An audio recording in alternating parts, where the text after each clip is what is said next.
Tactile cue, eversion exercise. So eversion is when the sole of our foot points out, controlled by the ankle, and inversion is when the sole of the foot points in. So you might be a little bit more familiar with inversion if you have quite weak ankles, because you might be walking down the street and then all of a sudden you hit a pavement stone that shouldn't be there and you roll the ankle. Okay? Foot goes into inversion and then you end up spraining the ligaments and the tendons.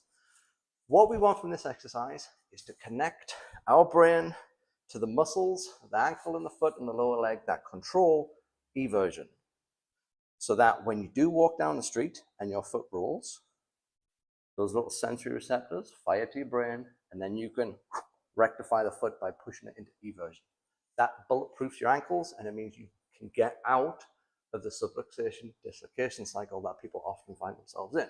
So for this exercise, whichever leg you are trying to work, it needs to be closest to the anchor band. Anchor band, the tactile cue band, and the anchor point here needs to be around ankle height. Again, you can put a towel or a hand towel around this if your skin's a little bit sensitive, and always kind of play around with the tension of the band. But all you're going to do is come out. If you have quite weak ankles, you can come in a little bit, take the pressure off. But more importantly, checklist. We want to stand up nice and tall. We want to lean and load the leg. So you see how Johnny's head goes above his ankle. Big toe very gently pushes into the floor to create a nice arch in the foot. And we push through the banded leg to lift this hip off the floor. Perfect setup.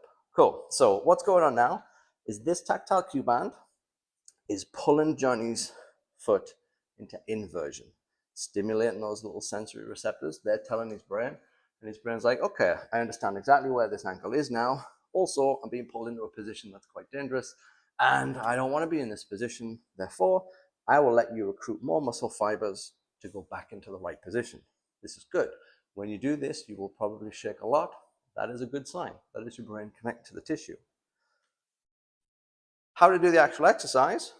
We're stood up, we're holding it, focus on that loaded leg, focus on the ankle, focus on keeping it still. If you need to push your big toe into the floor a little bit more to create a stronger arch for stability, go for it. But how we're actually going to do the exercise is by putting in a little bit of movement. We're just going to swing the leg forward and back, but you're going to make sure your leg's nice and straight as you do it, and you're moving from the hips. So your bum pulls the leg back, hip flexors pull the leg forward, back, forward, back, forward. The further you swing your legs, harder the exercise is going to be. Remember, this isn't about making it crazy hard. It's about you connecting to your body parts. So if you need to, just hold, do tiny, tiny, tiny little swings. But as far as that exercise goes, that's it. Not too much to think about. When you do this exercise though, you are definitely going to feel it in your calves, probably the arch of your foot, and very likely the side of your hips as the right glute med fires to lift the left hip off the floor.